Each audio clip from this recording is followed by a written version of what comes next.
กราบนบนอบน้อมอย่างพระติรัตนเกี่ยวเจ้าตั้งสามประการอันหมายมีพระพุทธเจ้าพระสัทธรรมเจ้าพระสังฆเจ้าอันเป็นสรณะตีเปิงตีเคารพนับถืออันสูงสุดในชีวิตกราบคารวะแตบไตไวยสาปาลมีธรรมพระมหาเถรานุเถระเจ้าคณะพระสังฆาธิการภิกขุสงฆ์องค์สามเณรจุตนจุองค์โดยความเคารพขอเจริญสุขเจริญปอนปอออกไม่ออกศรัทธานาบุญสันนิบาตตันเข้าจุหนุ่มเท่าใจยิงขอน้อมต้อนรับทุกท่านเข้าสู่รายการมรดกธรรมกำเมืองและสาระธรรมกำเมืองต่างสถานีวิทยุกระจายเสียงพระพุทธศาสนาแห่งชาติและสังคมคลื่นเพื่อการศึกษาพระพุทธศาสนาและวัฒนธรรมคลื่นพระพุทธศาสนาและจริยธรรมส่งสัญญาณออกอากาศทางสถานีวิทยุวัดฝ่ายหินตำบลสุเทพอำเภอเมืองจังหวัดเชียงใหม่ในระบบคลื่นความถี่ FM 104.50 เมกะเฮิรตซ์ในเมตตาปรมี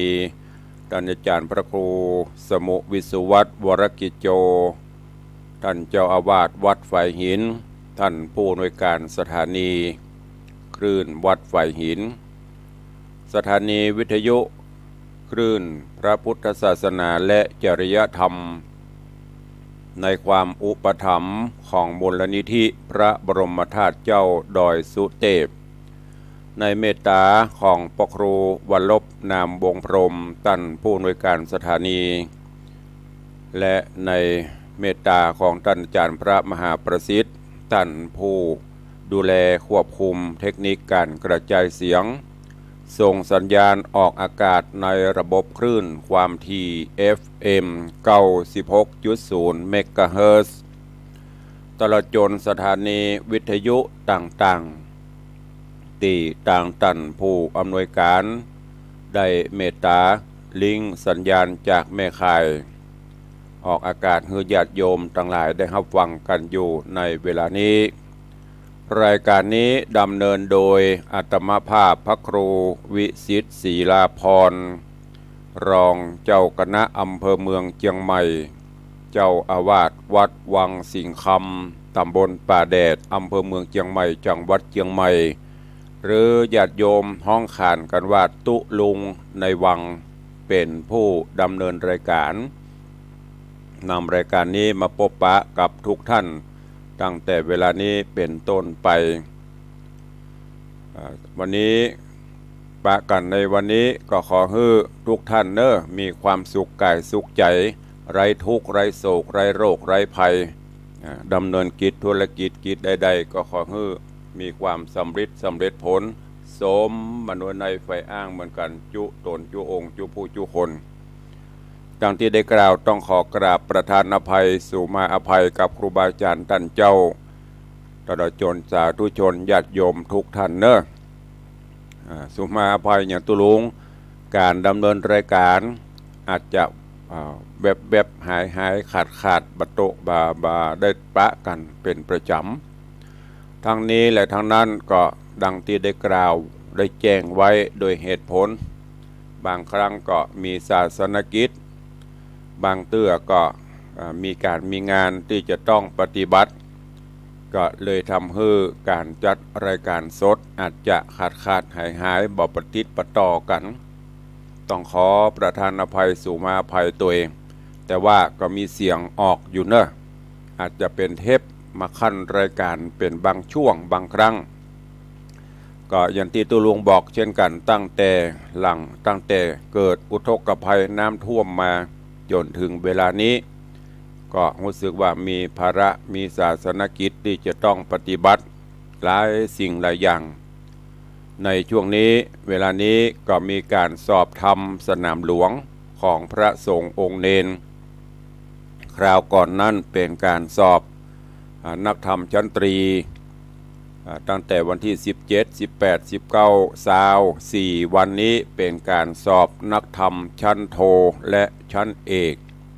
ของลูกพระลูกเนนเฮาตามจุดต่างๆทั่วประเทศทั่วราชอาณาจักรที่แม่กองธรรมสนามหลวงเปิ้นประกาศคือเป็นวันสอบทดสอบวิชาสอบความรู้ที่ลูกพระลูกเนนได้ห้ำเฮียนในด้านการปริยัติธรรมวันที่22ก็จะเป็นการสอบธรรมศึกษาของลูกหลานเยาวชนทั่วประเทศเช่นเดียวกันเพราะนั้นก็ศาสนกิจในช่วงบ่ายก็ต้องไปปฏิบัติหน้าที่ดูแลอำนวยการสอบก็เลยทำให้บางเตื้ออย่างคลื่น96เขานี้บางเตื้อช่วงบ่ายก็จะเป็นเอาเทพตอนเจ้ามาออกพ่องก็มีเนอะอันนี้โดยเหตุผลต่างๆก็นำเรียนแจ้ง FC แฟนรายการทุกท่านตัวเองประกอบกับกิจการพระราชตั้งวัดก็ยังมีนักตั้งแต่เสร็จกฐินก็มาต่องานเดือนยี่เปงลอยกระทงก็ยังบ่เสร็จสิ้นแม้กระทั่งการประกาศอนุโมทนาแจ้งญาติโยมศรัทธาวัดวังสิงห์คำแจ้งรายรับรายจ่ายงานกฐินก็ยังไม่ได้แจ้งเตื้อเพราะสรุปยังไม่แล้วเตื้อโดยภาระหน้าที่ต่างๆนำเรียนแจ้งญาติโยมศรัทธานาบุญตัวเนอะก็ในได้ประกาศเรื่องการสอบธรรมไปแล้วญาติโยมทั้งหลายมีกุศลและเจตนาใครไปถวายภัตตาหารเพลใครไปถวายน้ำปานะน้ำฮ้อนน้ำชาน้ำดื่มลูกพระลูกเนนตลอดจนคณะกรรมการผู้ดูแลการสอบก็เจริญปอนเจิญไดเนอร์ในแต่ละอำเภอเปิ้นก็มีจุดสนามสอบตามที่หลวงพ่อเจ้าคณะอำเภอเปิ้นได้กำหนดไว้ที่ทราบที่หูในอำเภอเมืองเฮานี้ก็มีอยู่3สนามสอบมีที่สนามสอบวัดศรีโสดาสนามสอบวัดพระสิงห์สนามสอบวัดเชตุพนของคณะธรรมยุทธ์ก็มีที่สนามสอบวัดเจดีย์หลวงต่างอำเภอสระปีนี่ก็มีที่วัดพระนอนปากเกทีหลายๆที่ทุกอำเภอเนอะก็ลองติดตามข่าวสารแล้วก็ไปเลี้ยงไปถวายได้แต่ละแห่งแต่ละที่ก็มี200-300หรือ450รูปอันนี้ก็นำเรียนแจ้งญาติโยมศรัทธานาบุญตัวเองพร้อมกันนั้นก็มีข่าวสารจากต่างสถานีวิทยุคลื่น96 เมกะเฮิรตซ์ของเฮาคราวก่อนก็ต้องขอประธานอภัยเปิดมีการประชุมก็ไม่ได้ไปร่วมก็โดยเหตุที่ได้กล่าวไปแต่ว่าก็มีข่าวสารตามที่คณะกรรมการบริหารสถานีได้กำหนดจะมีกิจกรรมมีกิจการงานดังที่เขาได้ปฏิบัติกันมานั่นก็คือพิธีทำบุญสถานีคลื่น96 เมกะเฮิรตซ์หรือว่างานทำบุญถวายตันพระป่าสมโพธิศาลาเวียงคำตัวเองกำหนดการในวันอาทิตย์ที่15 ธันวาคมเนอะวันที่15 ธันวาคมเป็นวันทำบุญเริ่มตั้งแต่เวลา9 โมงพระนักจัดรายการทุกรายการตลอดจนศรัทธาประชาชน FC ทุกรายการพร้อมกันบริเวณพิธีจากนั้นก็จะเป็นพิธีการตามลำดับการที่สำคัญก็คือก็จะมีการมอบของขวัญรางวัลให้กับ FC แล้วก็ตอดผ้าป่าเนอะน้อมเอิญเจิญจวนญาติโยม FC แฟนรายการต่างคลื่น96 เมกะเฮิรตซ์ของเฮาได้ไปร่วมตัวเองตามที่เขาได้ปฏิบัติกันมากูปีเนอะที่ห่วงพญามังลายที่เขาเกยกันไปกูปีนั่นน่ะก็กำหนดการวันที่15 ธันวาคมเนอะก็เชิญชวนทุกท่านใครจะร่วมบริจาค บำรุงสถานีบำรุงการน้ำกับไฟดังที่เขาได้ปฏิบัติก็เชิญทุกท่านด้วย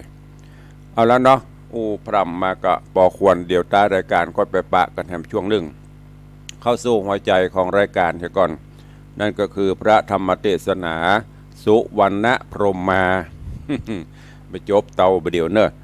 มดกันทำแต่ละผูกก็ยาวปอควรต้องมาแบ่งมาซอยออกเทศให้ฟังด้วยเวลาจำกัดของเฮาเข้าก่อนตุลุงเทศมาถึงผูกที่14วันนี้จะขึ้นผูกที่15ในเรื่องราวในตอนก่อนนั้นก็มาถึงที่พญาเจ้าเมืองวินตันกรซึ่งเปิ้นมีลูกสาว7 คนด้วยกันเพื่อจะให้หายความห่วงหาอาทรหมดกังบนในอนาคตป่อพญาก็ใครให้ลูกมีกู้มีกีมเป็นฝั่งเป็นฝาก็เลยได้จัดประกาศให้ลูกเต้าพญาเสนาอำมาตย์ต่างบ้านต่างเมืองที่มีความประสงค์จะมาให้ลูกสาวเปิ้นเลือกกู้เลือกกิมเอาเป็นกู้ครองภายทราบข่าวก็ให้มาประสุมจุ่มนุมกันได้ตังโปกลปัตหรือว่าป่อพญาโพธิสัตว์เจ้าก็ทราบข่าวนี้เหมือนกันก็เลยไปเพื่อที่จะหวังว่าเพื่อโดยบุญญาบารมีอาจจะได้พบกู้ครองโบกลปัตก็ไปแต่ว่าไปในที่นี้ไปเหมือนเพื่อนจะไปรออยู่ที่ปราสาทราชมนเทียนรอไปอยู่ระหว่างต่างซึ่งก่อนที่จะเข้าสู่พิธีการพ่อพญากระสั่งให้เสนาอมาตย์นำปลาลูกสาวถึง7 คนเนี่ยไปอาบน้ำอาบองค์ทรงเกรดแต่งองค์ทรงเครื่องก่อนพอเสร็จเรียบร้อยแล้วเปิ่นกับปิกการไปของลูกสาวพ่อพญานะก็นั่งเฉลียงเนาะนั่งเฉลียงหามกันไปเตออย่างที่เขาเคยหันเปิ้นหามครูบาอาจารย์นั่นน่ะพอโบกคลปัดงูจะอีก็เลยจะไปทดสอบทดลองดูว่าไม่ยิงหรือว่าลูกสาวพ่อพญาถึง7 คนนั่นไผที่จะมีคุณสมบัติของกุลสตรีพ่องโดยการให้เกียรติให้ความเคารพนับถือแม้กระทั่งได้อยู่ด้วยกันแล้วก็ให้เกียรติซึ่งกันและการเคารพนับถือกันฉันผัวเมียภรรยามุนี่ประสบประมาทดูแควนก็เลยไปอยู่ที่หนทางหรือว่าขวางระหว่างทางที่ลูกสาวป่อพญาถึง7 คนจะผ่านโดยการไปนอนทำเป็นคนบ่ฮู้บ้านฮู้เมืองเด้อถ้าเป็นบ้านเฮาก็ยังคนบ่เต็มบาทเนาะไปนอนขวางทางลูกสาวถึงตั้งแต่คนแรกคนที่2ที่3ที่4ที่5พอมาถึงปุ๊บเมื่อโพธิสัตว์เจ้าโบกคลปัตบลีกต่างฮื้อก็สั่งฮื้อเสนาอำมาตย์ทั้งหลายข้ามไปเลยหามกูข้ามไปไม่ต้องไปสนใจอย่างมันปล่อยมันก็ ข้ามกันไปจนถึงคนสุดท้ายน้องล่าสุดท้องน้องสุดท้ายไม่ยอมข้ามเสนาอำมาตย์ก็บอกว่าแม่นางเหยใกล้จะถึงเวลาแล้วนะเดี๋ยวพ่อพญาก็จะพิโรธโกรธเนอะนางก็บอกมาเป็นหยังเฮาบอกควรที่จะข้ามเปิ้นเป็นพ่อใจเปิ้นมีบุญนักกว่าเฮารอให้เปิ้นขยับขยายย้ายก้อยไปจะไปทางขวาโบกคลปัดก็กิ้งไปนอนขวางไปตะได้กับได้บ่ยอมย้ายฮื้อต่างลูกสาวโคล่าก็บ่ยอมไปเช่นเดียวกันเรื่องราวจะเป็นจะได้เจิญสาธุชนญาติโยมเฮาเจ้าข้าทั้งหลายติดตามรับฟังพระธรรมเทศนาปื้นเมืองเหนือเรื่องสุวรรณพรหมมาในตอนต่อไปณโอกาสบัดนี้ นะโมตัสสะภะคะวะโตอะระหะโตสัมมาสัมพุทธัสสะ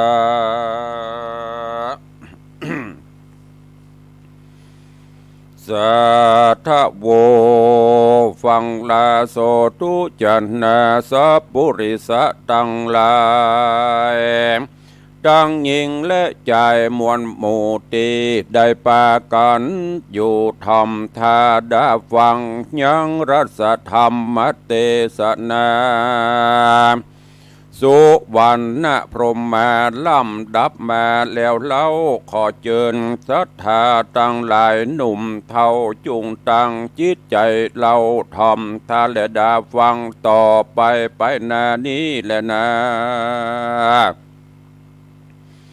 อาทะในกาละนอนกันว่าหกนางนาไทยผู้เป็นปี้ไปรอดที่โรงกันเต้าหอจันยศอาจบหันนางนาธุรจิตตาก็ถามเสนาหนุ่มเทาว่านางนอนเนาไปอยู่ที่แก้วกูหนไหนสูจุ่มไข่กล่าวจี้ได้หูทีขี้ยามว่าบัดนี้นาพ่องมาแผ่วยามดีแล้วมาหอดนางหน่อยยอดบ่หันมาและนาที่นันเสนาผู้เฒ่าก็บอกเล่าอาการว่าข้าแด่ผู้บานเจ้าฟ้าอันนางนอลามะทุละจิตตามีเสนาแวดล้อมหามแวดอ้อมไกลกลาตามตั้งมาบ่จอดต่อดาวรอดกลางโหนก็มาจวบใส่ตนคำใจนอนกลางทรายเกิดอยู่นางกลิ่นกูบุญนะก็ไข่ขีดยาห้ามขาดบ่หือย้ายบาดข้ามหัว ย้อนนางยินกลัวบาปกราจริงยังทารอราบ่อาจมาเข้าสู่วิวาหากู้จอมกันเต้าหอจันยศอาจยินโอกาสจะคายจริงจากำไปห้องดาว่าอีห้าพี่สื่อเป็นดังเรือเจนล้ำมึงสั่งบ่ย่ำหัวมานเฮือได้มาตันยามโจกกาละโยกหมดใส่หรือมึงมีใจปิญากับใจนั่นนาขี้ตูดเป็นหูดมือคอ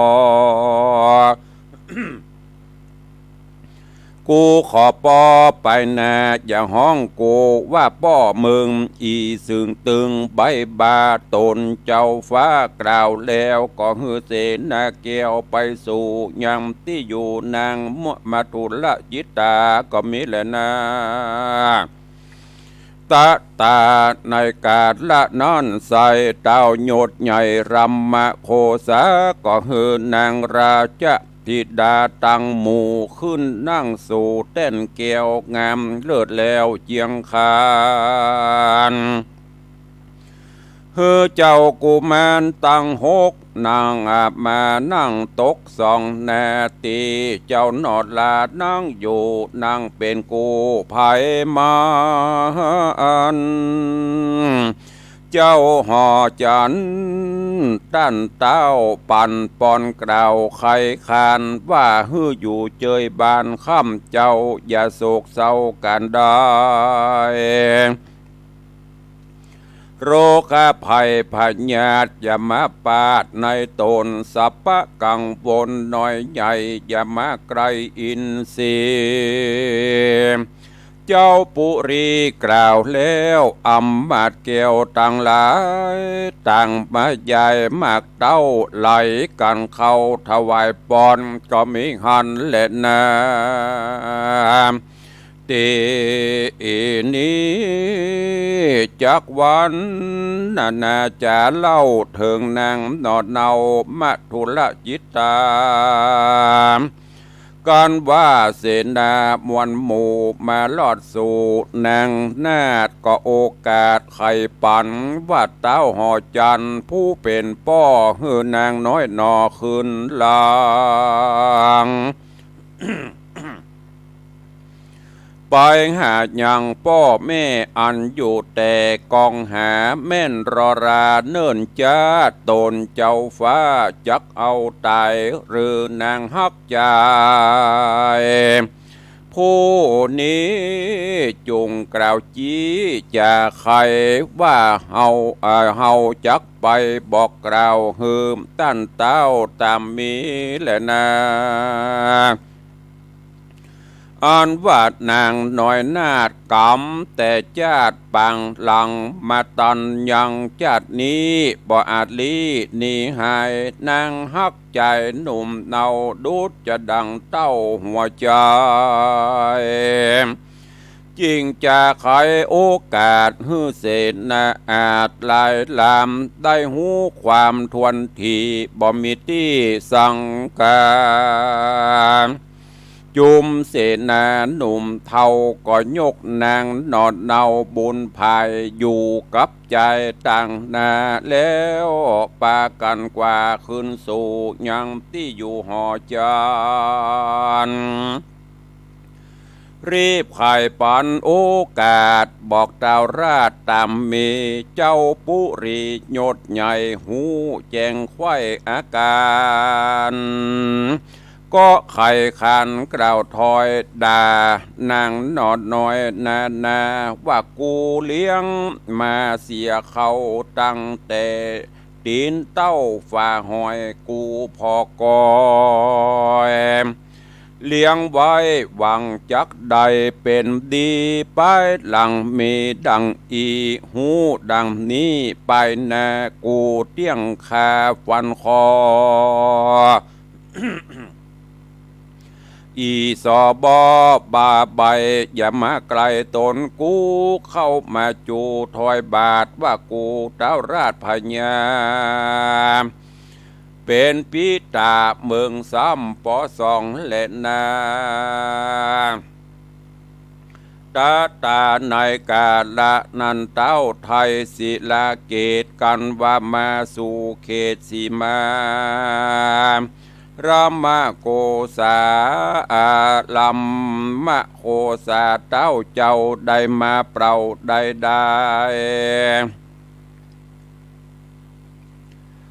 บ่ได้นางผายหลอดนอดซอยยินต่ำก้อยมองขีโกธามีไม่เดือดอยู่บ่เหือดขึ้นวันกันว่าภายพันขึ้นสู่ยังที่อยู่แห่งตนก็นำรีปนบอดน้อยไหลหลังถอยเป็นสายโยธาหลายอาจกล้ามาต่อตาสงครามรีปนลามโหห้องสะนันกองแดนไกลการรอดเบี่ยงใจแห่งเต้าตนภาพดาวรำมาโกษาก็ฮือโยธามวลหมู่จอดยังอยู่แดนเมืองเจ้าบุญเรืองนอดเนาก็เต็มสารเล่าไปหายังพญารำมะโคสาตันเต้าในสันกล่าวไข่ปันว่าดูราเจ้าหอจันยศใหญ่เฮานี้ใจดูแควนยกพลแสนโกดล้านตั้งแต่บ้านมหาฮือพญา ฮือพญาเจ้าฟ้าส่งลูกลามาไวแม่นขัดใจกระดังจักพามังปุรีหากเต้าหนีลี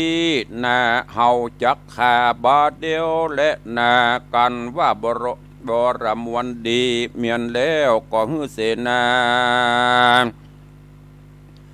กูแก้วโคนหานนำเอาราชสารไปสู่ยังที่อยู่ในเมืองส่วนเต้าบุญเรืองรำมะโคสาฟังขี่ญาถอยกล่าวยังราชสารที่กล่าวจะไข่เต้าก็มาตกจะหายบ่อน้อย ยินต่ำกอยเรือลายสันละสายทะทาบเหงื่อย้อยอาบลำไหลขาดนิ่งในบ่จ้าว่ากูเจ้าฟ้าเหนือหัวสังยินกรวดลายหลากกึดแล้วหากพระอาก็เรียกเคยตั้งหกมาบ่จ้ามาพร้อมนาตึงหมู่แล้วเล่าสู่ปันไม่เก้ารอดไปหลายแหล่บ่เว้นแว่บดได้ ว่าดูราเจ้าหนอห่อใจตั้งหกป้อนี้ตกลำบากย้อนขาเซึกหลากเลือนลายวังเวทใหญ่จุดาวญิจุดานยินสาตานในใจสู้จุงไปรบภาพข้าศึกหยาบอาธรรมอันมาตำอ่านหมื่นหือแตกตื่นข้าใจเคยตั้งลายหนุ่มเท่าก็ตันเล่าไข่กำว่าอันข้าศึกนี้นำใจจะเป็นศึกนางนอดลามาทุละจิตตา ข้าบ่อาจอาสาภาพสู่ออกไปสู่ศึกกระเหตุว่าจะเรื่องข้าดีลีเคยตั้งหกมีกล่าวอูหือเต้ารำมะโคสาได้หูอาการตนผู้บานตั้นเต้าฟังกำกล่าวไข่ปันมีใจวันต่ำก้อยมาจะบ่จ้างกล่าวถอยนอกรรมได้จิงเรียกเสนาน้อยผู้ใหญ่หือเข้ามาไกลองค์คำแล้วไข่กำเก่าจี้ได้หูตีตำลายเสนานายผู้กล้ากันเจ้าฟ้าห่อใจได้สั่งใจไข่ปันก็เร็ววันไว้วาดไปหานางนาฏมัทุราจิตายอมือสากลมกล่าวไข่บอกเล่าขี้ยาว่าตาวบุญน่ะเจ้าฟ้าใจฮือขามาหาย้อนปาราเมืองกวางบ่อไฟอ่างเจยบานมีซึกหันใจกล้ามาต่อตาเมืองเฮาบ่ใจเบาแต่เล่าเป็นซึกนางนอดเนาดิลีย้อนหมู่ไพรีโคดกลาต่อนางนาไทยบุญมีนางซ้ำหนีลีนาส่องเจ้าฟ้าบุญนาฟังเสนา มาโอกาสขะนิ่งขวาดกองดีก็หันมีดังอันสองเจ้าเจียงจันบุญนำจิ้งไข่กำบอกเล่าฮือเสนาผู้เก่าได้หูว่าเฮาจักไปสู่เวียงใจดังกำไขโอกาสอันมารัตนาและนาตะตาในกาลานอนใส่เจ้าหนอไทยโบกคารปัตตาก็ถอดผู้สาปุดขาดเอาผ้าสะอาดพื้นดีวันนาสีจื้อนาจอยฮือนางนอดน้อยมาตุลาบจิตตาส่วนเจ้าบุญนานอนใส่ทะลงผ้าใหม่พื้นงามโมกมาดจำห้อยย้อยแหวนใส่กอยวันนะไวผ้าสบายติบเตดดูวิเศษเจียงคานก่อนสองบัวบานดอดลาทะลงพาพื้นดียะทาและมีเมื่อใดดังอันตะตาในกาละนอนก็ยังมี จางใหญ่ไปสานดูเจียงคันผ่องแผ่วเป็นจ้างเผือกแก้วดูงามสองงางามสว่างออกจากปากวังมหามันอูจาภาษาคนใดมาจอดไกลหมอบลงที่สององค์ตันเจ้าจางเผือกป่าใครจะว่าขออาราธนามาสู่ขึ้นขี่อยู่หลังคาจักนำเจ้าฟ้าส่องสะเลไปผ่าภัยรีใบบาอันมาต่อตาพระโจรจ้างไพรสนกล่าวแล้วสองนอแก้วบุญมีก็ขึ้นฮัตถีจ้างกราจ้างเผือกป่าดงไพรก็รีบเร็วเตียวไปจะใจเสนาใหญ่ตามตาก็ขี่อาชาจอมกว่าไล่จ้างป่าจอมหลังการมารอดยังประตูเมืองเต้าบุญเรืองที่ราชตั้งอำมาตย์เสนาเจ้าประชาไพร่ไตพร้อมนาไข่ยิ่งใจหันสองบุญไผ่พ่องแผ่วขี่จังแก้วไกลกลาดังเทวดาบนฟ้าคนทวนนาสังกามว่าสองบุญหนาหนอดเนา งามแต่เล่าอินเหล่าเป็นบุญเขาจาดก่อนมาไล่ตอนจูหนุนคนมีบุญช่วยกามจักตกน้ำบ่ลายตกลงไฟบ่อไม่กรรมแต่ไทยใครมาเหตุนั้นนาอย่าจะกวนตั้งนากระทำดีทำบุญมีใส่บาตรศีลบ่ขาดรักษา เกิดชาติใดนาไปนาบ่ตามมาจะ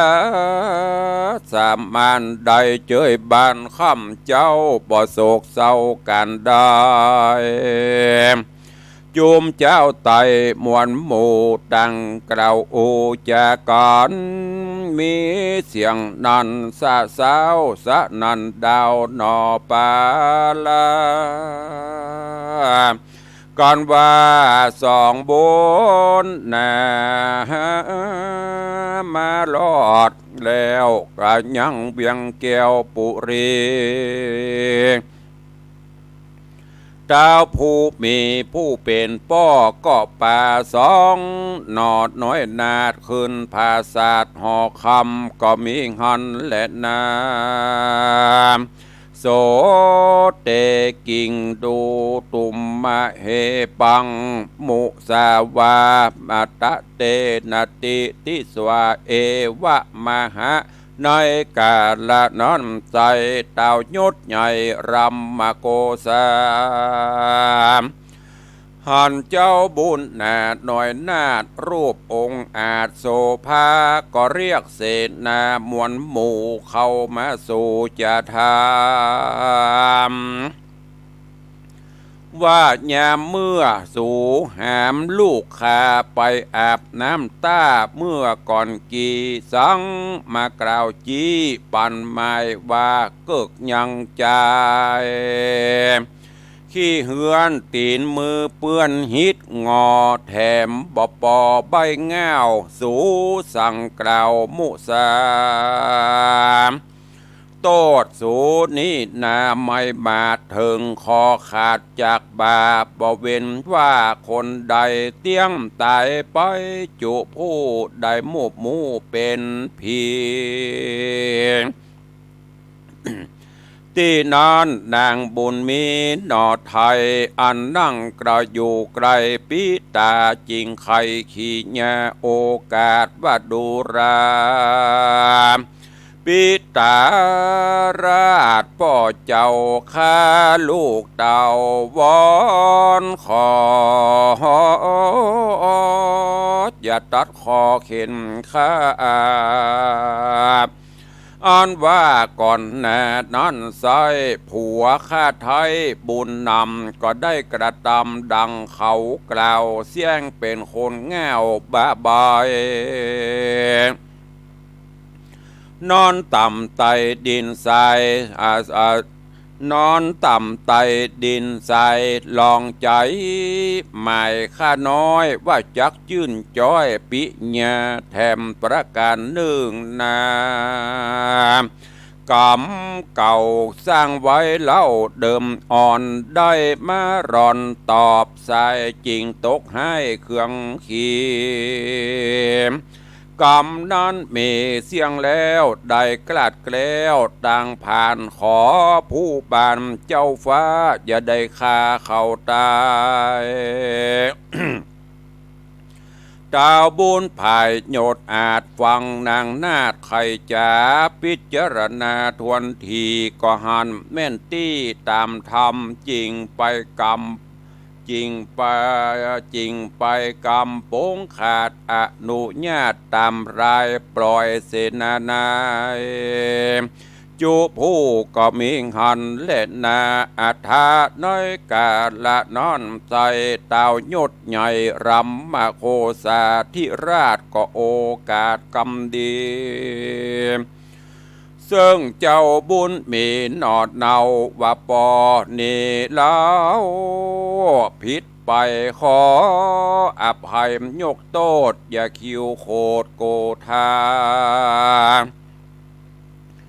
ปอดนี้นะก็แก่แล้วหวังเปิ้งลูกแก้วบุญนะบอดนี้นะซึกกระมาต่อตาไล่ลำใหญ่อย่าตำปุรีขอบุญมีได้ไปผาบขาเสกหยาบตาแดนไกลฮืดนี่ไปเร็วปันเดเตอที่นอนเจ้าโบกคารปัตตายอดโซก็กล่าวถอยกำไปว่าอันเรื่องใดก่อนกี่ก่อนละไว้ที่ดงนาบ่อน้ำมาใส่ใจอันโพยพายเสกกระข้าขอต่อตามันหนีข้าแต่ผู้มีป้อเจ้าตัวข้าเล่าคนเดียวอาสาเตียวไปผาบข้าเสกหยาบมันหนีเจ้าบุญมีกล่าวแล้วก่อนละก็สบายดาบแก้วคมใส่ถือวีใบวิเศษลงจากเขตหอจานเพื่อจักพันศึกกระเจ้าไพร่ฟ้าประจาตั้งโยธามวลหมู่ได้ขวาดหูขี้ยาว่าเจ้าบุญแหนนอดลาเขยเจ้าฟ้าห่อจันจักไปฟันรบผาบคาเสกหยาบแดนไกลเจ้าเวียงใจหนุ่มท่าเอาอามมาดเก่าตั้งหลายเสนานายมวลหมู่เคย6 คนกู้ภัยมันเขาจากกันสะสาวว่าลูกเคยเต้าคนเดียวอาสาเตียวไปขายังเสกกราเป็นล้านบ่ได้ปีกบ้านดีเลยตายเป็นผีเฝ้าป่าพ้องจะว่าลายโหนว่าคนยากจนใบบาได้นุ่งผ้าผืนงามอาสาจามรบผาบเอาคอหับดาบคมบางน้อยโด่งขวางป่าไม้บดตันใดย้ายบาดเลือดย้อยหยาดเป็นสายเขาตั้งหลายมวลหมู่จากกล่าวโอเนืองนันแล้วปากันไปพอเจ้าน้อยนอคิงรามเต็มสนามจุดาวโหห้องเศร้าอึงอังก็มิหันเล่นนาเนติตังขีญะสังวันนาวิเศษจาห้องเหตุธรรมเทศนาสุวรรณพรหมาผูกทวนที่15 ตอนที่หนึ่งก็บังกรมสมเร็จเดชสุวรรณพรหมาลำดับการมาถึงยังผูกทวนที่15ซึ่งในตอนนี้ปอพญาโบกคลปตะหรือว่าพญาโพธิสัตว์เจ้าโบกคลปตะหลังจากที่ได้มาทดลองจิตทดลองใจลูกสาวพ่อพญาเจ้าเมืองลัมมะโคสาคือมัทุระหลังจากที่เป็นกู้เนื้อนาบุญกันมาแล้วก็ดึงบักแคล้วจากกันเนี่ยที่แปลว่าบุพเพสันนิวาสทำบุญด้วยกันมาจัดใดมาดึงบักแคล้วอย่างลอยกระทงที่ผ่านมานี่บางคนก็เป็นกู้เป็นกิมไปลอยเป็นอธิษฐานเกิดจัดหน้าฉันใดก็ขอให้ได้พบได้ปะกันเนอะบางคนก็อธิษฐานกูขอไปไกลๆเนอะจัดหน้าฉันใดจะได้พบได้ปะได้เจออีกก็มีนะอันนี้อุดตลกให้ฟังไปได้แต่คงมีก็ว่าจะมีพ่อหมูอันนี้เปิ่นได้ทำบุญสุนทานตักบาตรห่วมขันกันมากับบักแคล้วบักขาดโบกคลปตะโพธิสัตว์เจ้าไปเกิดขวางกลางตังทดสอบสมรรถภาพทดสอบความเคารพนับถือทดสอบความเป็นกุลสตรีของมัทุระก็ปรากฏว่านางคือความเคารพนบนอบต่อผู้ที่มีเพศอันสูงส่งกว่าตัวคือพ่อใจบะข้ามบะเยี่ยมบะซบประมาทดูแควนรอจนขยายไปโคตรคล้ายไปโบกคลปตะก็บะคล้ายมันย้ายจนสุดท้ายได้เลิกผ่านนาทีตั้งในบ้านในเมืองเปิ้นก็จะเลือกกู้ละพญาลูกสาวลูกเบาเจ้าบ้านเจ้าเมืองต่างๆเต็มลานต่างก็ฮึดถึง6 คนเอาเลือกไปก่อนเหลือคนสุดท้ายบัดมาแต่ด้วยเจตนาของของลูกบ่าวลูกใจเคยต่างบ้านต่างเมืองเปิ้นมาเพื่อจะเลือกเอาคนล่านั่นละเพราะน้องล่านี่คงจะงามเหลือเปิ้นแต่บ่ได้สมหมายพากันปิกบ้านปิกเมืองไป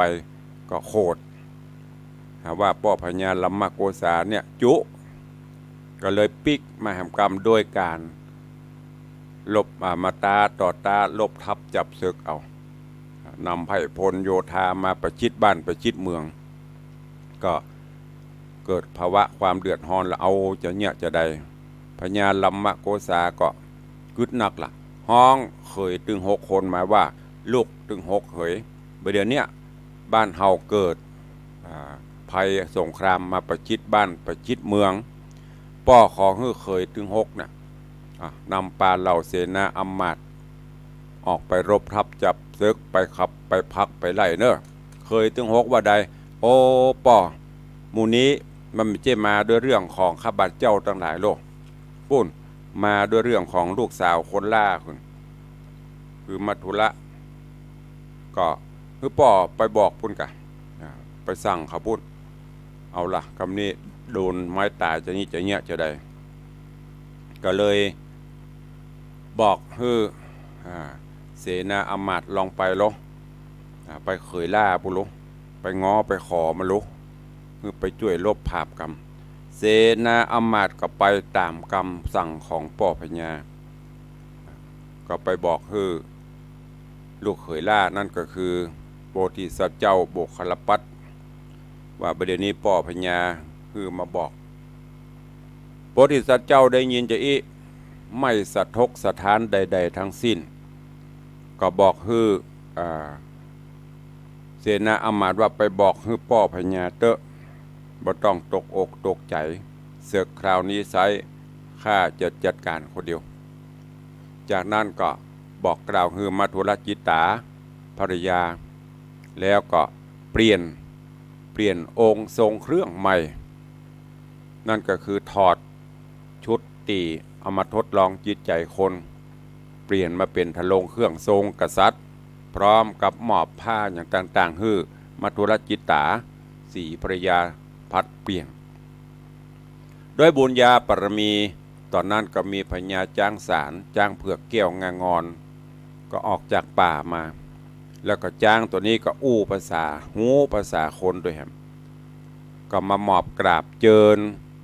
โบคลปตะโพธิสัตว์เจ้าหรือว่าพญาโบคลปตะกับมัทุรจิตาขึ้นขี่คอจ้าง แล้วก็นำปลาเอาหมู่เสนาอมาตย์ทั้งหลายก็ติดตามตัวโก้นไปจนกระทั่งไปถึงบ้านถึงเมืองป้อพญาลัมมโกษาก็หันโอ้อันนี้มันเป็นเจ้าบ้านเจ้าเมืองที่ไหนก็ไปถามหมู่เสนาอมาตย์แล้วก็เดือดเฮือเสนาอมาตย์โอ้สู่นี้จุข้าดูนี่ไหนล่ะสู่ว่ามันเป็นคนง่าวคนใบ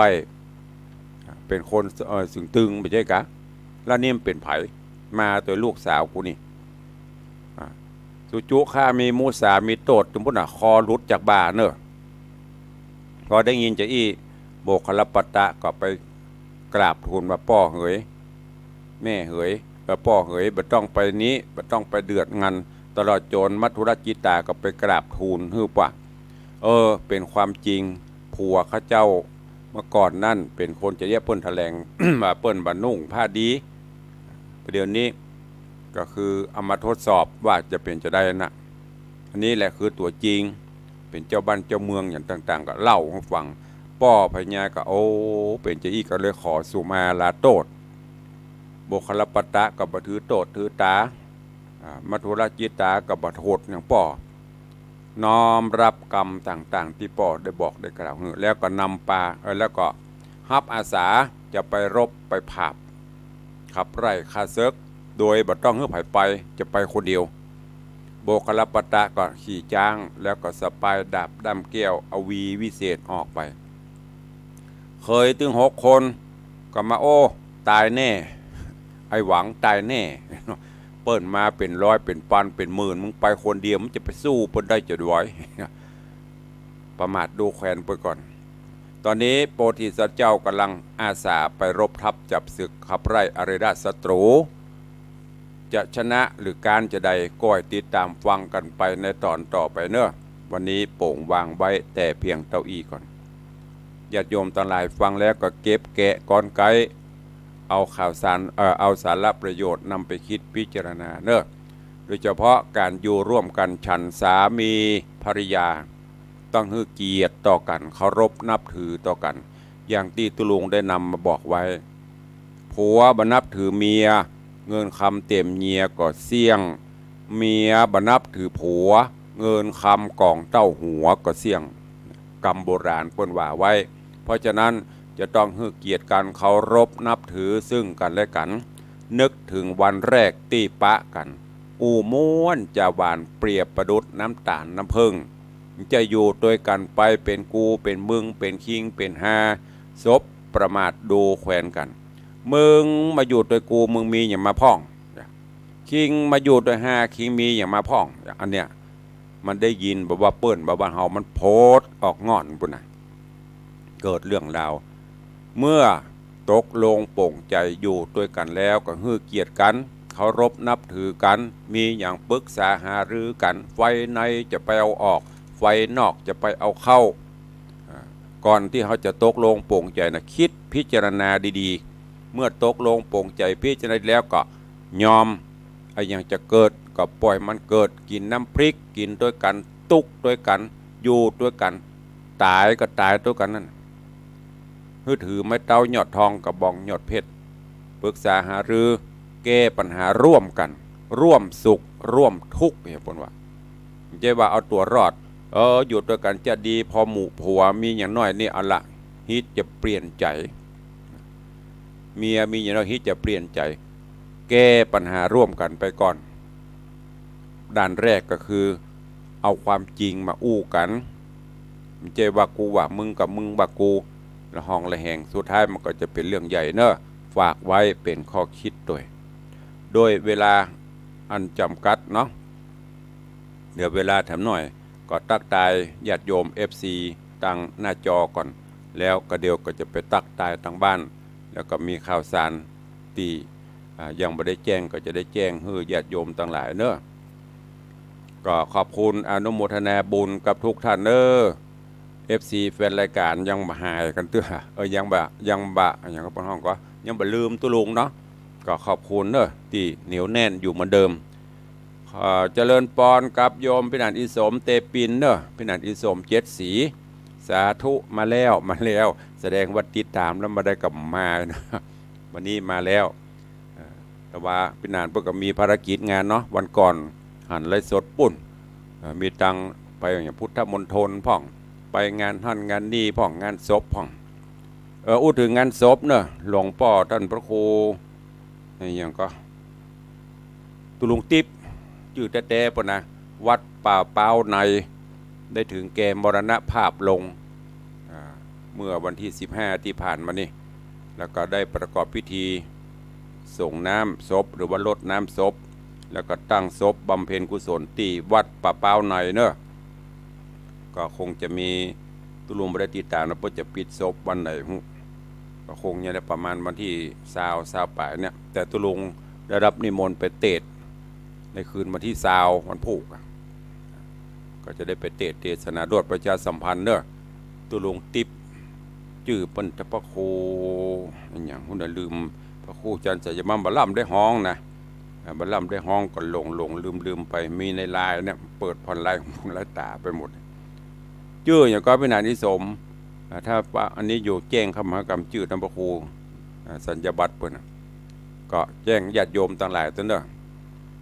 ก็ในช่วงของงานต่างๆที่ผ่านมานั่นอย่างวันลอยกระทงนี่ที่วัดวังสีคำเต็ม15 16จะเตรียมไปได้ตั้งทำอยู่นะเปิดมา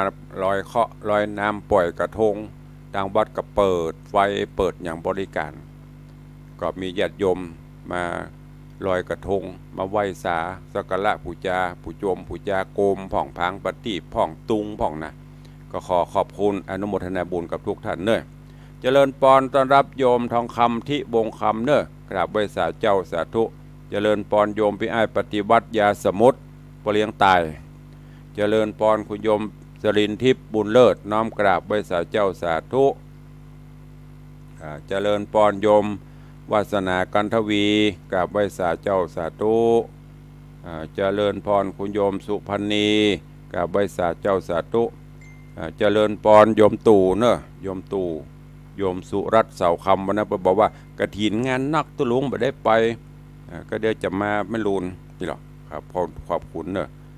ขอบคุณพี่นายสมพระโคอรุณศรีโลภาสตุลุงจัดติ๊บ78ภาษา78 ปีอายุปนะอดีตเจ้าวาดวัดป่าเป้าในได้มรณภาพลงตุลุงติ๊บเป็นคนสระปีแต่ว่าไป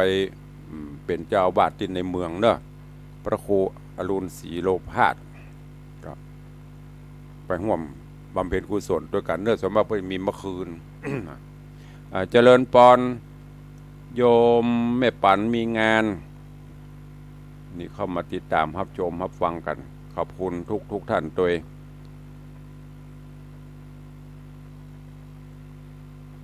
นี่เป็น FC ต่างหน้าจอ Facebook ไลฟ์ก็ขอบคุณวันก่อนเจ้าภาพเจ้าศรัทธาปุจาโกมแขวนโคมประทีปโคมไฟวันประเวณีเดือนยี่เปงก็ยังที่ตุลุงได้บอกโกมหรือโคมนี้จะแขวนไว้ปุ่นประมาณ2 เดือน 3 เดือนไปจนถึงปุ่นต้อนรับปีใหม่2568สวดมนต์ข้ามปีโกมของท่านก็จะแขวนอยู่ที่นี่อยู่ก็ขอบคุณกับโยมพ่อเลี้ยงธนวัฒน์โยมแม่เลี้ยงทัดพิชาสุสิงคำร่วมเป็นเจ้าภาพปูจาโคมถวายเป็นพุทธธรรมสังฆปูจาจำนวน100 ลูก100 แก่นนอกจากนั้นก็มีโยมแม่ปราณีพยัคฆ์ไคหพล2 แก่นโยมแม่ครูเหรียญทองจันที2 แก่น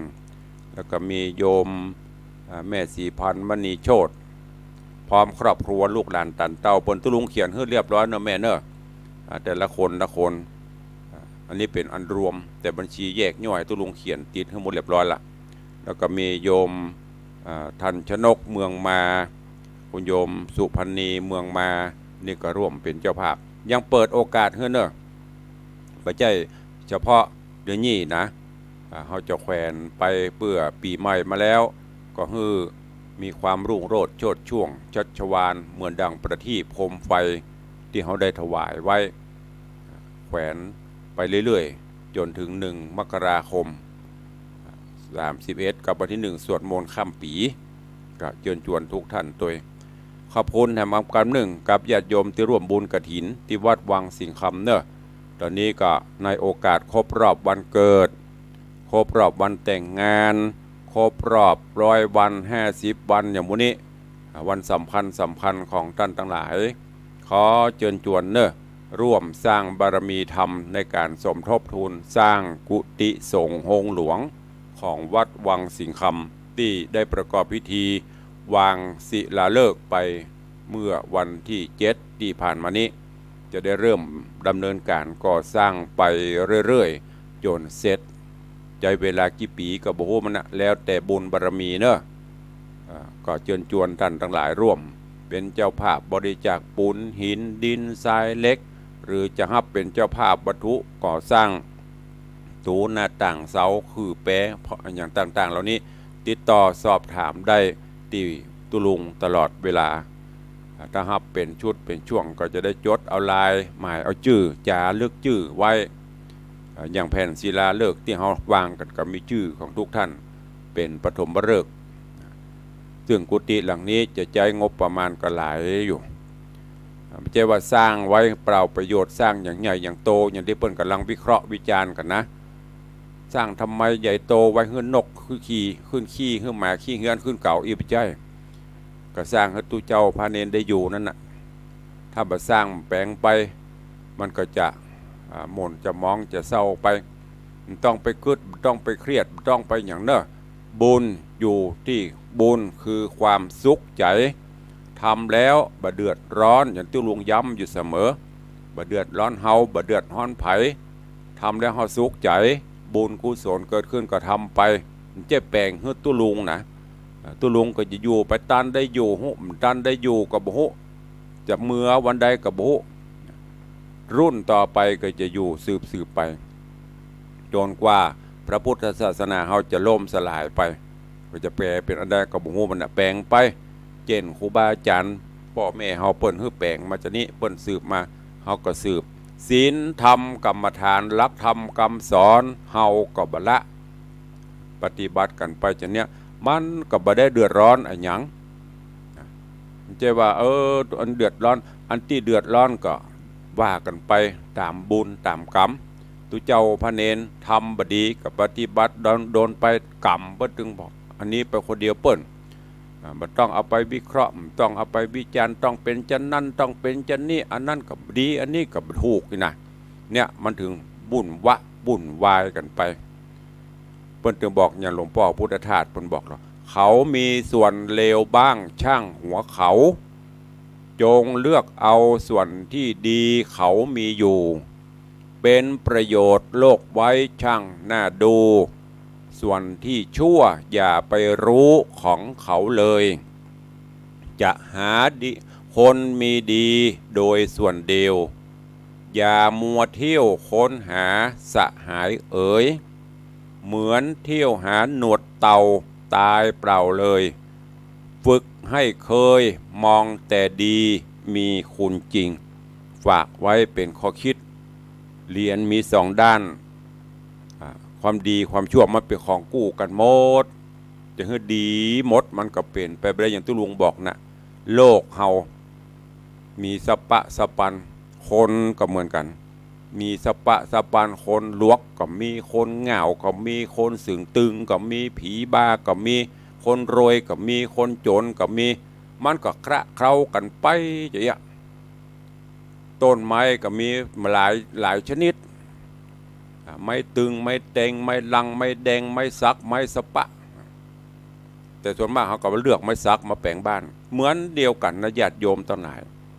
อันนี้บึดเอานั่นออกมามีแต่ผู้รู้แต่ไม่มีผู้ปฏิบัตินะบ้านเมืองเขาตัวหูหมดอะอย่างก็กูหูหมดพระอย่างอันเนี้ยกูเฮาแล้วเว้ยนะกะฮะ แต่ปฏิบัติมีแทนที่จะร่วมกันจะหาวิธีแก้จะเนี่ยจะได้จะไปมัววิเคราะห์วิจารณ์กันนะนี่ฝากไปกับทุกท่านเนอะวันนี้เวลาหมดเวลาแล้วตุลุงขอนำรายการจากทุกท่านไปก่อนใครมีอะไรที่จะอู้กันก็หลังไมค์เนอะวันนี้หน้าไมค์ตันได้เปิดละเวลาหมดแล้วขอความสุขสวัสดีจุงบังเกิดมีกับครูบาอาจารย์ท่านเจ้าภิกขุสงฆ์องค์สามเณรตลอดจนญาติโยมศรัทธาสาธุชนทุกท่านอยู่เย็นเป็นสุขเหมือนกันจุตนจุองค์จุผู้จุคนเนอยัตตาโรธรรมาวัตันติอายุวันโนสุขังปะลัง